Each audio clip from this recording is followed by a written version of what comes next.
Olá, família BVC! Você sabe o que significa o lava-pés de João 13? Então vamos junto, vamos estudar esse texto para a gente entender bem direitinho o que Jesus quis ensinar para nós naquele momento. Mas primeiro a nossa breve oração. Deus, obrigado, Pai, sempre pela Tua Palavra, Senhor, pelo privilégio que temos de estudar a Tua Palavra livremente, Senhor, e poder extrair os princípios da Tua Palavra para conduzir a nossa vida. Pai, te rogamos por esse tempo de meditação na Tua Palavra, Deus, te rogamos, Pai, para que nosso coração, para que nossos ouvidos, Pai, estejam abertos para os Teus princípios, para os Teus ditames, Senhor, para os Teus mandamentos, Pai. E mais do que isso, que não sejamos meros ouvintes da Tua Palavra, Deus, mas que coloquemos em prática, Senhor, aquilo que o Senhor ensinar para nós. Faz a Tua vontade, Deus, continuo te rogando por todos os meus irmãos, Pai, que o Senhor esteja renovando as forças de cada um, Deus, que o Senhor esteja fortalecendo, Pai, que o Senhor esteja, Deus, alicerçando cada um nesses dias de tanta confusão, nesses dias tão conturbados e atípicos, Senhor. Faz a Tua vontade, Deus, dá-nos uma boa reflexão na Tua Palavra, abençoa-nos. É o nosso pedido, é a nossa oração, em nome de Cristo Jesus, Pai. Amém, Deus.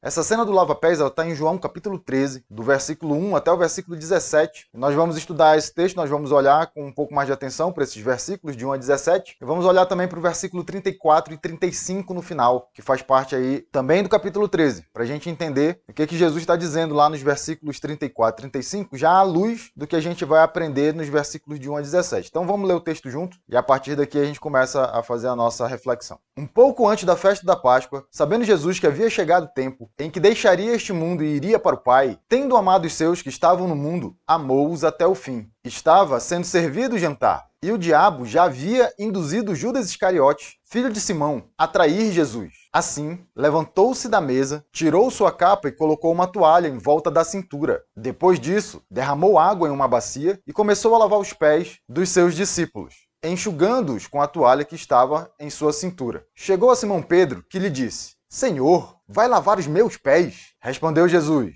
Você não compreende agora o que eu estou lhe fazendo. Mais tarde, porém, entenderá. Disse Pedro: Não, nunca lavarás os meus pés. Jesus respondeu: Se eu não os lavar, não terá parte comigo. Respondeu Simão Pedro: Então, Senhor, não apenas os meus pés, mas também as minhas mãos e a minha cabeça. Jesus respondeu: Quem já se banhou precisa apenas lavar os pés. Todo o seu corpo está limpo. Vocês estão limpos, mas nem todos, pois ele sabia quem iria traí-lo, e por isso disse que nem todos estavam limpos. Quando terminou de lavar-lhes os pés, Jesus tornou a vestir a sua capa e voltou para o seu lugar. Então lhes perguntou: Vocês entendem o que eu lhes fiz? Vocês me chamam mestre e senhor, e com razão, pois eu o sou. Pois bem, sendo eu mestre e senhor de vocês, lavei-lhes os pés. Vocês também devem lavar os pés uns dos outros. Eu lhes dei exemplo para que vocês façam como eu lhes fiz. Digo-lhes verdadeiramente que nenhum escravo é maior do que o seu senhor, como também nenhum mensageiro é maior do que aquele que o enviou. Agora que vocês sabem essas coisas, felizes serão se as praticarem. Vamos ler também os versículos 34 e 35, que a gente vai trabalhar junto com esse texto aqui. Vamos lá. Versículo 34.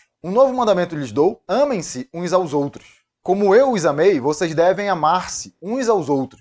Com isso, todos saberão que vocês são meus discípulos, se vocês se amarem uns aos outros.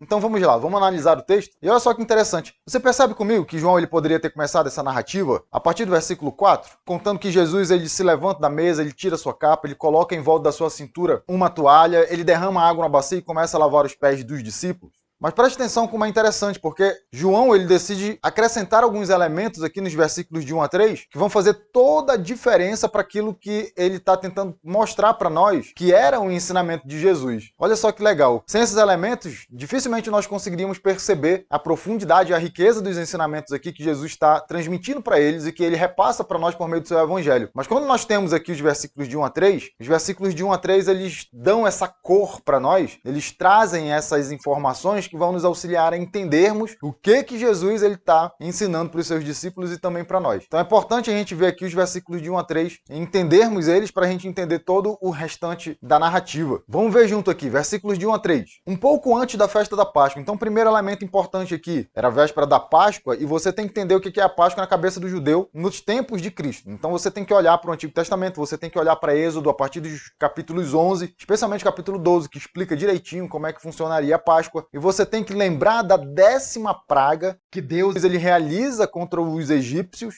para que o povo de Israel fosse liberto das garras do Egito, liberto daquela escravidão. E você conhece bem a história, você sabe que a 10ª praga é a praga da morte dos primogênitos. Então veja comigo as conexões que existem entre a Páscoa do Antigo Testamento e aquilo que Jesus estava prestes a realizar. Porque no Antigo Testamento, para que você escapasse da morte, para que o seu primogênito escapasse da morte, você precisava imolar um cordeiro ou um cabrito, e com o sangue desse cordeiro você precisava marcar os umbrais, os batentes das suas portas e das suas janelas. E a marca do sangue é que salvaria você daquela praga. E aí você já começa a entender o porquê o Antigo Testamento ele é uma sombra do Novo Testamento. Ele apontava para aquilo que haveria de vir. O Cordeiro Santo de Deus, como diz João Batista, aqui mesmo no Evangelho de João, o Cordeiro que tira o pecado do mundo. O Cordeiro de Deus que tira o pecado do mundo é Jesus. E aqueles que têm a marca do sangue do Cordeiro nos batentes, nos umbrais do seu coração, também têm salvação no Cordeiro de Deus. Tal qual aconteceu na Páscoa do Antigo Testamento, em referência à salvação proveniente de Deus para aquele povo que era escravo do Egito. Aí João continua e ele diz assim para nós,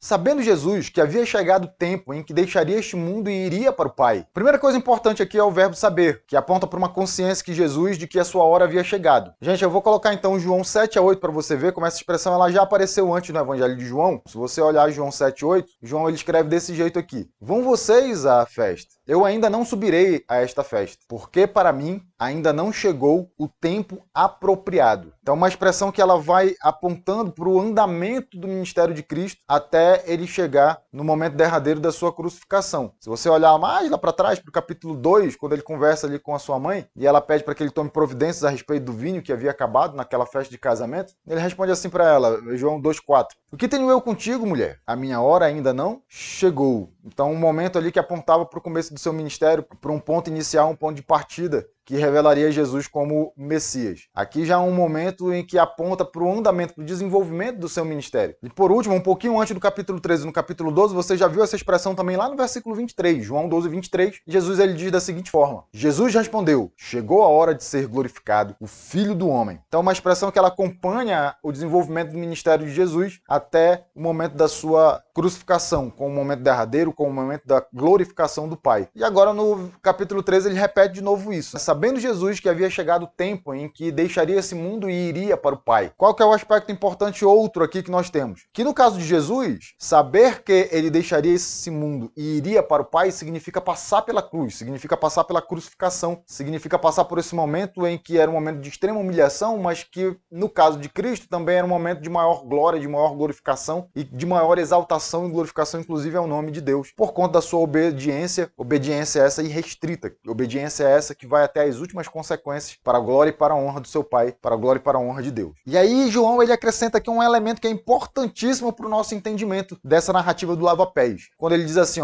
tendo amado os seus que estavam no mundo, amou-os até o fim. Então João ele acrescenta aqui o elemento do amor. E é esse elemento que vai trazer sentido a toda a narrativa, é esse elemento que vai trazer sentido a tudo aquilo que Jesus está tentando ensinar nesse momento aqui do lava-pés. Que Jesus ele ama os seus, mas não é qualquer amor. Porque tendo amado os seus que estavam no mundo, amou-os até o fim. E esse fim ele pode ter dois sentidos, dois aspectos aqui. Fim, primeiro no sentido de amou até o último momento.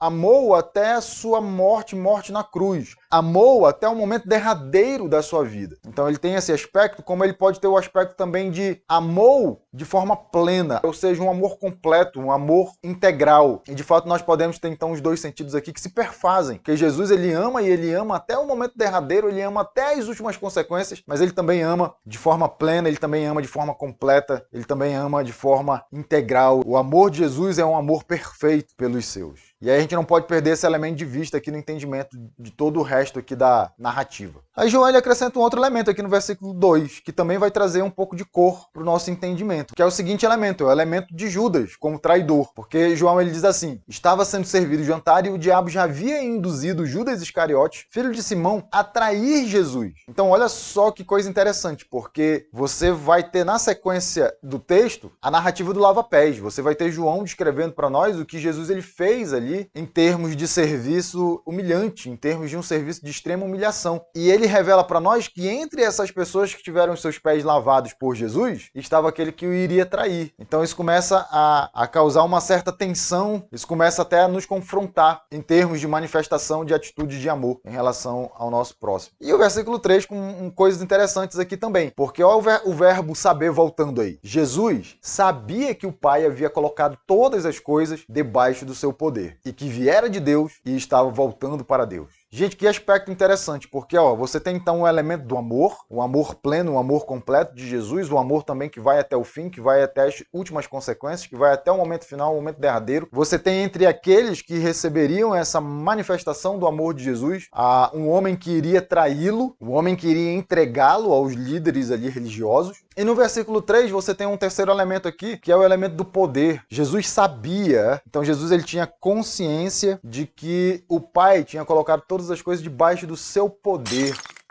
Então, olha só que coisas interessantíssimas que João está colocando para nós antes de ele falar do que Jesus faz na cena do lava-pés. Que Jesus ama, que entre aqueles que teriam seus pés lavados estava o traidor, estava aquele que iria entregar Jesus, e que Jesus ele tinha poder sobre todas as coisas. E aí isso realça, isso salienta, isso enfatiza a ação de Cristo, isso ressalta a ação de Cristo naquele momento do lava-pés. Porque tendo o poder sobre todas as coisas, ao invés de usar desse poder para de alguma forma evitar o que Judas ia fazer ou para de alguma forma atingir Judas, o que ele faz é, mesmo tendo todo esse poder, ele vai e ele lava os pés daquele que iria entregá-lo, daquele que iria traí-lo. Se fosse eu, sabe o que eu faria com todo esse poder em relação a Judas?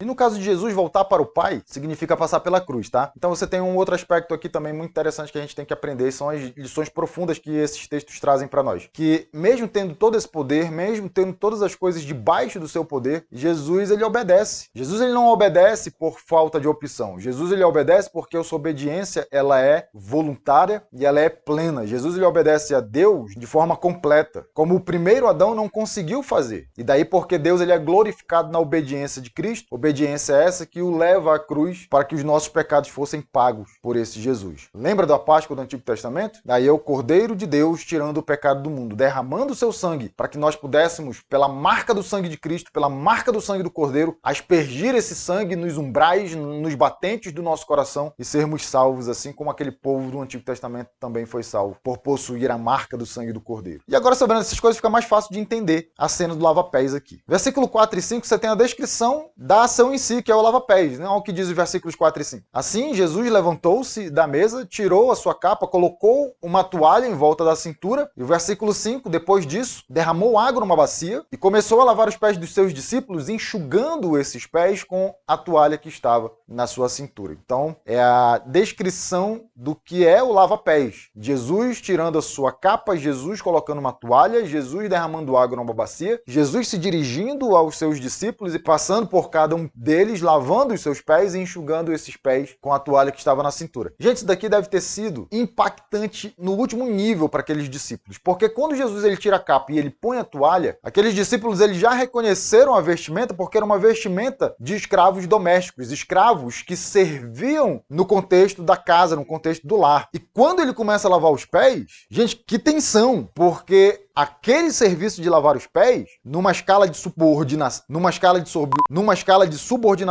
esse era um serviço praticado, era um serviço realizado por aquele escravo que estava ali lá no último nível, lá no mais baixo nível, numa escala de subordinação. Sabe aquele escravo que não manda em ninguém, mas todo mundo manda nele? Esse é o escravo que era designado para lavar os pés, de tão humilhante que era considerado esse serviço. Sabe aquela coisa do cavalo do bandido? Pois é, esse escravo aí que lavava os pés, ele era a mosquinha que sentiu o fedor do cocô do cavalo do bandido. Aquele zero à esquerda mesmo, aquele cara que todo mundo manda nele e ele não manda em ninguém. Esse era o cara que lavava os pés. Então, um serviço que era extremamente humilhante. Porque naquela época, era praticamente impensável que pessoas que são iguais lavassem os pés uns dos outros. Quem lavava o pé era aquele que estava abaixo do outro. E Jesus ele faz muito mais do que isso, porque Jesus não era um igual com seus discípulos. Jesus era o mestre dos seus discípulos. Então pensa no constrangimento ali, porque aqueles discípulos olhando para Jesus, o que eles pensaram? Se tinha uma pessoa aqui que não deveria estar fazendo esse serviço, essa pessoa é o mestre, ele está acima. Ninguém tomou a iniciativa de fazer, porque entre eles, como discípulos, eles eram iguais. Mas no momento que eles veem Jesus fazendo isso, qual que é o pensamento? Era melhor um de nós, ainda que iguais, do que aquele que está acima de nós. Então isso deve ter gerado um impacto muito profundo, pelo menos em dois aspectos. Primeiro, na compreensão de tentar entender o porquê o Mestre, porquê o Senhor, porquê Jesus, o Messias, estava realizando um serviço tão humilhante como aquele, em relação a homens que estavam abaixo dele, do Mestre, Cristo Jesus. E o outro impacto, que é o impacto maior, do constrangimento de saberem que nenhum deles teve a iniciativa de fazer aquele serviço e por causa disso permitiram que o Mestre acabasse fazendo aquele serviço, quando de todos, aquele que menos deveria estar realizando aquele serviço era o Senhor Jesus. Aí você tem que lembrar de textos como o texto de Marcos 10:45, onde Jesus ele fala que não veio para ser servido, mas para servir. Aí ele chega em Simão, Pedro. Pedro que eventualmente é personagem central de alguma reação bem intensa, de alguma reação bem exagerada, e aqui acaba acontecendo isso de novo. Porque Jesus ele chega perto de Pedro e Pedro fala assim para Jesus: Senhor, mestre, o Senhor vai lavar os meus pés. Então fica nítido que é uma reação exagerada de Pedro, mas de boa fé, que aponta para uma incompreensão daquilo que Jesus estava fazendo. Tanto que Jesus, no versículo 7, ele revela isso para nós. Por quê? Olha a resposta de Jesus. Você não está entendendo o que eu estou fazendo agora, mas mais tarde você vai entender. Pronto, e aí o versículo 7, quando Jesus ele usa essa expressão mais tarde você vai entender, ele revela aí um primeiro elemento do significado do lava-pés. Mais tarde, apontando para o momento da sua crucificação, o momento em que Jesus ele vai fazer o serviço de maior humilhação, o momento em que vai ficar nítido que aquele que é rei, aquele que é senhor, aquele que é o Messias de Deus, o Filho de Deus, ele deixando a sua glória, ele se fazendo homem, ele ainda realiza por esses homens um serviço de extrema humilhação que aponta para a dimensão do seu amor, que aponta para a perfeição do seu amor e para a perfeição da sua obediência. Coisas que João ele fez questão de colocar lá nos versículos de 1 a 3, porque ele fala assim, amando os seus, amou-o até o fim. E para que você saiba disso, Jesus ele realiza um serviço de extrema humilhação como metáfora, como símbolo, como ilustração daquilo que ele iria fazer na cruz. O rei que se faz servo e morre pelos seus. Ou seja, o rei que amando os seus amou até o fim e que obedece o seu pai também até as últimas consequências. Porque o que nós temos de elementos nos versículos de 1 a 3, todas as coisas tinham sido colocadas debaixo do poder de Jesus. Mas ainda assim, ele sabia que havia chegado o seu momento de deixar esse mundo e voltar para o Pai. Voltar para o Pai significa passar pela cruz. E ainda assim, sabendo que todas as coisas tinham sido colocadas debaixo do seu poder, ele obedece para a glória, para a honra de Deus. Aquele que deveria ser exaltado, sendo humilhado. Aquele que merecia maior honra, fazendo o serviço mais desprezível. O lava-pés aponta para uma ação de sacrifício abnegado de Jesus, ação de sacrifício extremamente humilhante que Jesus ele realiza em prol dos seus. No versículo 8, a reação exagerada de Pedro revela mesmo a sua incompreensão. Não, Senhor, nunca lavarás os meus pés. Lembra de outras atitudes exageradas de Pedro? Lembra quando eles recebem a informação de que o túmulo de Cristo estava vazio? Pedro ele sai logo correndo. João ele ultrapassa Pedro, mais jovem, corria mais, mas João quando ele chega no túmulo, ele não entra, ele fica ali fora. E Pedro quando chega, que ele passa direto. Já vai direto para o túmulo para ver, para conferir a informação. Então Pedro ele tem essas reações bem intensas, assim, essas reações bem exageradas. Quando eles estão ali para a segunda pesca maravilhosa e João ele diz assim, é o mestre que está na praia. O que Pedro faz? Ele já tira logo toda a sua roupa ali, pula na água e vai nadando em direção à praia para encontrar com o mestre. Então Pedro ele está sempre presente nessas reações mais intensas, mais exageradas, sempre é Pedro que está ali participando. Você vai lembrar de outra cena, é ali quando ele fala, não, nunca te abandonaremos, morreremos por ti. E Jesus fala para ele, Pedro, ainda hoje você vai me negar 3 vezes antes do galo cantar. E aqui, mais uma vez, ele demonstra a sua falta de compreensão, falando, não, Senhor, nunca nunca lavar os meus pés? Jamais, jamais. De fato, ele não estava entendendo o que Jesus ele estava querendo ensinar e para onde ele estava tentando apontar com essa ilustração, com essa metáfora do lava-pés, apontando aí para o seu maior serviço, para o seu serviço de sacrifício abnegado, para o seu serviço de maior humilhação. E Jesus já sabia disso, porque versículo 7, você não está entendendo agora, mas daqui a pouco, quando as coisas acontecerem, você vai entender. E aí Jesus ele disse daqui para Pedro, ó, se eu não lavar os seus pés, você não terá parte comigo. Pedro, muito embora não esteja entendendo ali de forma plena o que está acontecendo, Pedro ele quer ter parte com Cristo. E aí de novo, né, a resposta exagerada de Pedro. Sempre Pedro, né? Ah não, Senhor, se é assim, se para ter parte com o Senhor tem que lavar os meus pés, então lava logo as mãos, lava logo a cabeça, né? Dá logo um banho. Porque se essa é a garantia de que eu vou ter parte com o Senhor, então tá liberado. Os pés, as mãos, a cabeça, lava tudo. E aí quando Pedro, nessa reação exagerada, ele dá para Jesus uma oportunidade de fazer uma nova aplicação aqui daquilo que ele está tentando ensinar. Então o primeiro sentido do lava-pés, Jesus ele deixa claro aqui, apontar para o seu serviço de maior humilhação, para o seu sacrifício abnegado, apontar para a sua crucificação. Lembra? Derramar o seu sangue na cruz para que todos aqueles que tenham a marca do sangue do Cordeiro no seu coração sejam salvos. Aquilo que foi prenunciado no Antigo Testamento por meio daquela Páscoa do Êxodo, onde um cordeiro também teve que ser sacrificado e o seu sangue marcava os umbrais e os batentes das portas e das janelas, garantindo salvação a quem tivesse a marca do sangue do cordeiro, agora seria realizado pelo Cordeiro de Deus que tira o pecado do mundo. Então esse é o primeiro sentido do lava-pés. A resposta exagerada de Pedro, ela dá para Jesus a chance de fazer uma segunda aplicação aqui de tudo isso que estava acontecendo. Por isso Jesus ele responde dessa forma aqui para Pedro. Pedro, quem já está limpo precisa apenas lavar os pés. Todos vocês já estão limpos,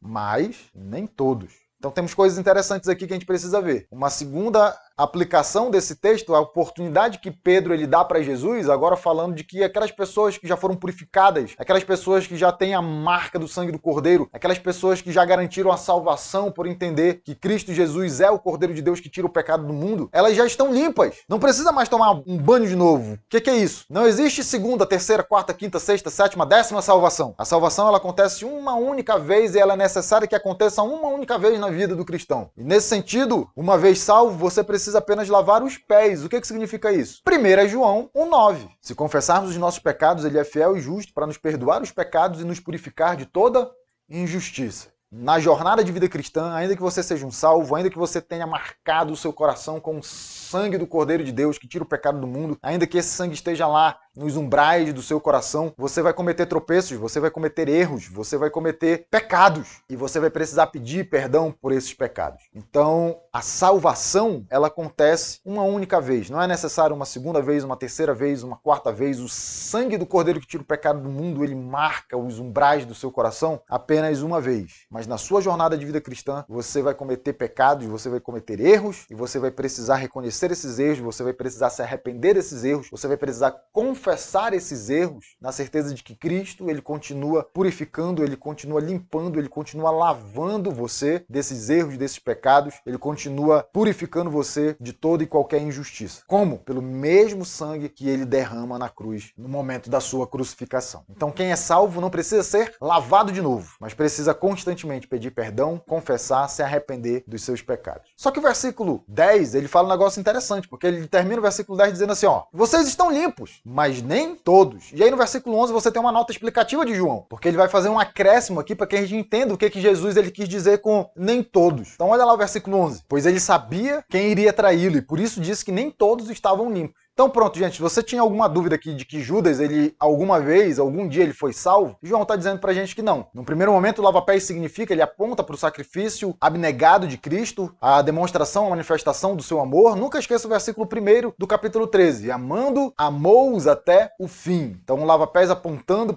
para a manifestação, para a expressão máxima do amor de Cristo pelos seus, por meio do sacrifício que ele faria, um sacrifício abnegado, um serviço de extrema humilhação. Pedro, na sua resposta exuberante, na sua resposta exagerada, extravagante, dá a Jesus a oportunidade de fazer uma nova aplicação, apontando para a realidade de que não é necessário você ser lavado de novo. A salvação ela acontece uma única vez na vida do cristão e a partir disso, então, uma vida de arrependimento sincero, uma vida de confissão de pecados para que você seja perdoado por Cristo, para que você seja perdoado por Deus. E uma vez que a salvação ela se dá num único evento, uma única vez na vida do cristão, quando João ele fala isso daqui pra gente, de que Judas não estava limpo, o que ele está querendo dizer? Judas não era salvo. Então, alguns versículos interessantes para você aqui. Vamos lá para João, capítulo 6, versículos 70 e 71, que aponta para essa consciência que Jesus tinha de que Judas era aquele que iria traí-lo. João 6, versículo 70 diz assim: Então Jesus respondeu: Não fui eu que os escolhi, os 12? Todavia, um de vocês é um diabo. E aí a nota explicativa de João no versículo 71. Ele se referia a Judas, filho de Simão Iscariote, que embora fosse um dos 12, mais tarde haveria de traí-lo. Isso deixa claro para nós que Jesus nunca foi enganado, tá bom? Jesus nunca foi enganado. Mesmo sabendo com antecedência, porque capítulo 6 é aquele momento da multiplicação dos pães e dos peixes, que Jesus ele dá um discurso fortíssimo no final, depois do milagre. E aqui ele já aponta para nós de que ele já tinha consciência de que Judas iria traí-lo. Para você ter certeza de que o sacrifício de Cristo ele é voluntário. De Jesus ele não foi enganado, Jesus ele não foi manipulado. Não foi a traição de Judas que levou Jesus para a cruz, mas a convicção de Jesus em obedecer e glorificar a Deus, mesmo morrendo na cruz. E a manifestação do seu amor num sacrifício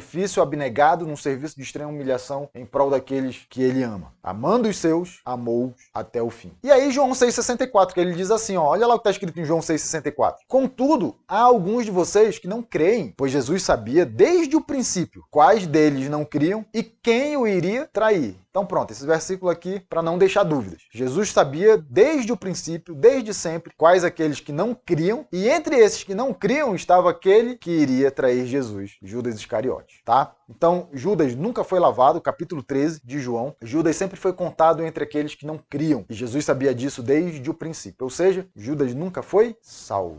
E aí você tem uma coisa interessante aqui, porque embora Jesus diga que nem todos estão limpos, e aí João ele explica isso, dizendo que ele se referia a Judas, que era o traidor, Judas ele participa do lava-pés. Ou seja, um texto que revela para nós que participar de ritos religiosos, que participar de ritos cerimoniais, não é a mesma coisa que ser salvo em Cristo Jesus. Participar de rito cerimonial não garante purificação espiritual. Judas estava entre os 12, ele teve seus pés lavados por Cristo, um ato que apontava para o sacrifício abnegado de Cristo, que apontava para o momento derradeiro em que Jesus derramaria o seu sangue para que nós pudéssemos ter salvação. E Judas, participando desse ato simbólico que apontava para a cruz, ainda assim não tinha sido lavado por Jesus, ainda assim, participando desse rito cerimonial, não tinha recebido a purificação espiritual no seu coração. E aí os versículos 12 em diante, já apontando para o novo ensinamento de Jesus. Então já temos um terceiro ensinamento aqui, né? Primeiro ensinamento, o lava-pés como um símbolo, como uma metáfora do sacrifício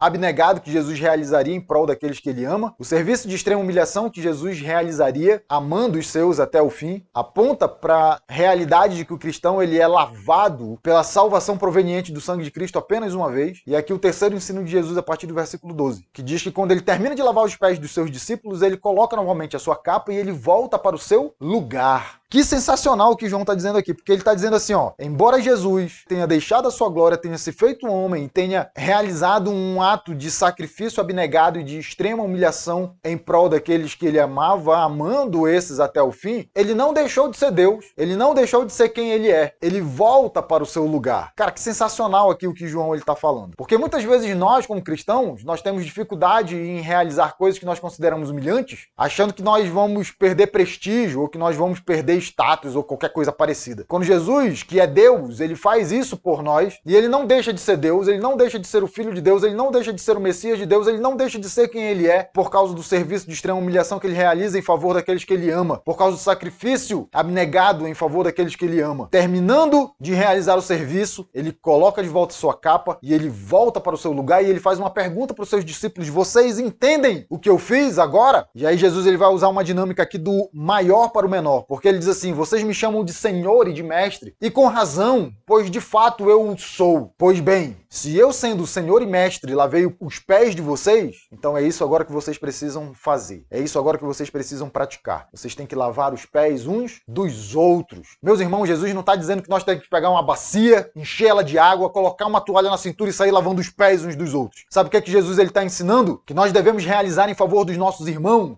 atos que apontam para o nosso sacrifício abnegado, serviços de extrema humilhação em benefício e em prol do outro, em benefício e em prol daqueles que estão à nossa volta, em benefício e em prol dos nossos irmãos. E Jesus ele está dizendo: ora, se eu sendo mestre, se eu sendo Senhor, se eu sendo superior a vocês, fiz um serviço de extrema humilhação, fiz um serviço sacrificial, um serviço de sacrifício abnegado, então é isso que vocês têm que fazer uns pelos outros. Aí ele chuta o balde, meu irmão. Aí você não tem mais desculpa como crente, aí você não tem mais desculpa como cristão. Porque como é que você pode considerar um serviço humilhante se o seu mestre já realizou esse serviço? Como é que você pode considerar um serviço de extrema humilhação se o seu Senhor já realizou aquele serviço alguma vez? E só não esqueça de uma coisa, ele não está pedindo para você lavar pé, literalmente. O lava-pés aponta para um sacrifício abnegado, para um amor que se expressa num serviço de extrema humilhação, um abrir mão das minhas próprias vontades, do meu próprio eu, em benefício do outro, em benefício do meu irmão. E aí é quando Jesus ele se estabelece como parâmetro, quando ele fala no versículo 15, agora que eu dei o exemplo para vocês, vocês têm que fazer a mesma coisa. Eu lhes dei o exemplo para que vocês façam como eu lhes fiz. Ou seja, Jesus ele se coloca como referencial, ele se coloca como padrão, ele se coloca como modelo, e aí isso já vai apontar para nós lá para o versículo 34 e 35. Mas antes vamos terminar aqui os versículos 16 e 17. O 16 ele diz o seguinte, Jesus ele reitera o movimento do maior para o menor. Nenhum escravo é maior do que o seu senhor, nenhum mensageiro é maior do que aquele que o envia. Ou seja, se eu fiz e eu sou maior do que vocês, vocês têm que fazer também. Vocês não são maiores do que eu. Se eu dei o exemplo, se eu sou o parâmetro, se eu sou o padrão e eu fiz, então é isso que vocês têm que fazer. E olha o que ele diz no versículo 17. Agora que vocês sabem dessas coisas, felizes serão se a praticarem. Jesus indo na contramão dos parâmetros estipulados por esse mundo para sucesso, êxito, para felicidade. A garantia da nossa felicidade é seguir o exemplo do Mestre, é seguir o exemplo de Cristo, é fazer aquilo que ele fez. Não ficarmos olhando apenas para as nossas próprias ambições, mas abrirmos mão dessas coisas em benefício para o bem-estar do meu irmão.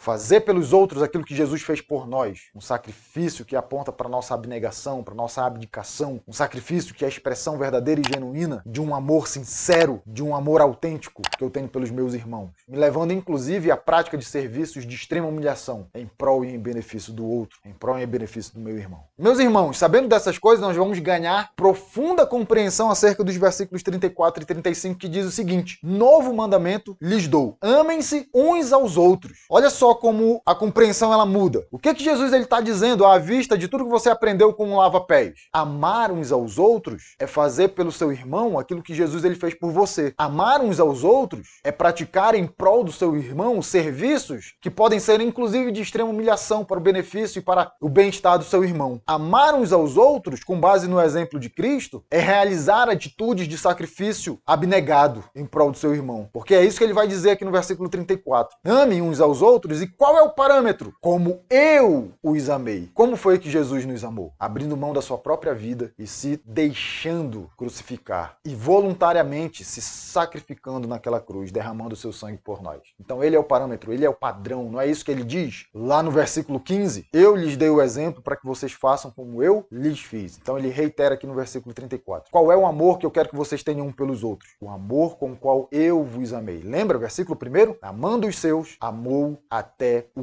fim. Um amor que aponta para sua obediência, que vai até as últimas consequências. É isso que vocês têm que fazer uns pelos outros. O amor com o qual você tem que amar o seu irmão é o mesmo amor com o qual eu amei você. Um amor sacrificial, um amor abnegado, um amor que se expressa por meio de um serviço de extrema humilhação. E aí o versículo 35, quando ele diz: com isso todos saberão que vocês são meus discípulos, se vocês se amarem uns aos outros. Qualquer amor? Não. O amor com base no padrão que ele estabeleceu. Você quer ser reconhecido como um discípulo de Cristo? Versículo 35 de João 13. Ame o seu irmão. Você quer ser reconhecido como um discípulo fiel, um discípulo autêntico, um discípulo genuíno? Versículo 35. Ame o seu irmão. Como? Como Jesus amou. Como? Versículo 15. Seguindo o exemplo do Mestre. Como é que é isso, pastor? Expressando seu amor por meio de sacrifícios abnegados, abrindo mão de você mesmo em prol e em benefício do seu irmão. Expressando seu amor por meio de serviços de extrema humilhação. Esse é o amor que Cristo deixou estabelecido para nós. O amor que o levou até a cruz. Se nós celebramos a Páscoa, foi porque Cristo um dia manifestou o seu amor por nós. E nós devemos celebrar sim a Páscoa do Senhor. Mas muito mais do que uma celebração, o que Jesus ele quer de nós é que nós sigamos o seu exemplo. O que Jesus ele quer de nós é que nós amemos como ele amou. O que Jesus ele quer de nós, como marcas de um discípulo genuíno de Cristo, é que nós façamos pelos nossos irmãos aquilo que ele fez por nós. E aí eu quero terminar essa reflexão, eu quero terminar esse momento de meditação na palavra perguntando para você o seguinte: você tem amado como Jesus amou? Eu não conheço versículo que diga que nós somos reconhecidos como discípulos de Cristo por obras poderosas, como nós vimos no vídeo passado, dos milagres, dos exorcismos, das profecias, que na verdade podem ser inclusive reflexo da prática da maldade que existe no coração. Mas está aqui um versículo dizendo que a marca do verdadeiro cristão é amar como Jesus amou. Se você quer ser reconhecido como o meu discípulo de Jesus, então Então ame tal como eu vos amei. Expresse o seu amor por meio de sacrifícios abnegados. Abra mão de você mesmo em prol e em benefício do seu irmão. Esteja disposto a praticar pelo seu irmão serviços de extrema humilhação, porque foi esse o padrão que Jesus estabeleceu como exemplo, como referencial, como modelo para nós. Você tem amado como Jesus amou? Eu espero que sim. Vamos orar? Deus, obrigado, Pai, pela Tua palavra, Senhor. Obrigado, Deus, porque Tua palavra, Pai, ela nos confronta, Pai, e ela molda o nosso caráter, Deus. Paremos de olhar um pouco também só para a nossa própria condição, Pai, para que paremos de olhar um pouco também, Deus, só para as circunstâncias que nos cercam, Pai. E a gente aprenda, Deus, a olhar também para o nosso próximo, para o nosso irmão, Pai, e consigamos, Deus, colocar em prática aquilo que o Senhor estabeleceu como padrão para nós. Porque quando o Senhor foi para a cruz, o Senhor também não estava pensando em si mesmo. Quando voluntariamente o Senhor permitiu que o crucificassem, quando o Senhor permitiu que derramassem o seu sangue, de certo, o Senhor não estava olhando para si mesmo. O Senhor estava olhando para nós. O Senhor estava expressando o seu amor por nós. Amando-os, amou-os até o fim. Pai, que seja essa a nossa postura, Senhor, em relação aos nossos irmãos. Que também nos amemos e amando-nos, nos amemos até o fim, Pai. Adotando o Teu exemplo, o Teu modelo e o Teu padrão, Senhor. Que sejamos reconhecidos como discípulos verdadeiros de Cristo, por causa da prática do amor estabelecido como padrão pelo Teu exemplo, Pai. Que realizemos sacrifícios abnegados em prol dos nossos irmãos, Pai. Que expressemos o nosso amor por meio de serviços de humilhação, em benefício para o bem-estar dos nossos irmãos, Pai. E que nesses dias, Deus, que nos desafiam, Pai, pelas dificuldades oriundas e resultantes da confusão que temos vivido, Pai, nós não percamos as oportunidades, Senhor, de demonstrar esse amor genuíno, esse amor, Pai, pautado no exemplo e no modelo que o Senhor nos deixou. Que a resposta para a pergunta que nós fizemos no final dessa reflexão seja sim, eu tenho amado como Jesus amou. Eu tenho seguido o exemplo do Mestre. Eu tenho seguido os passos do meu Senhor. Porque, na verdade, é assim que nós sentimos o Teu amor por nós. Quando nós expressamos esse amor pautado no Teu modelo e no Teu padrão, uns pelos outros. É isso que eu quero para a nossa família. Pai, te rogo por todos aqueles que têm passado por grandes dificuldades, oriunda desses dias tão conturbados, Deus. Te rogo por consolo para aqueles que têm chorado a perda dos seus. Te rogo, Pai, por aqueles que estão na linha de frente, Deus, trabalhando na área da saúde, Pai, mais expostos e vivendo de forma mais intensa os perigos e os riscos desses dias confusos, Pai. Fortalece cada um, renova nossas forças, cuida de cada um de nós, Deus. E que quando as pessoas elas olharem para nós, elas enxerguem o Teu amor, elas enxerguem em nós um discípulo genuíno de Cristo, porque é isso que o Senhor diz na Tua palavra. Se nos amarmos uns aos outros, todos saberão que somos Teus discípulos, Pai. E é essa a mensagem que nós queremos repassar. Faz a Tua vontade, é o nosso pedido e a nossa oração. Deus, que nessa Páscoa nós possamos celebrar por meio da prática do amor, por meio da prática de um amor sacrificial abnegado, por meio da prática de um amor pautado no exemplo e no modelo que o Senhor nos deixou. Esse é o meu desejo para todos os meus irmãos em Cristo. É a nossa oração. Em nome de Cristo Jesus, Pai. Amém.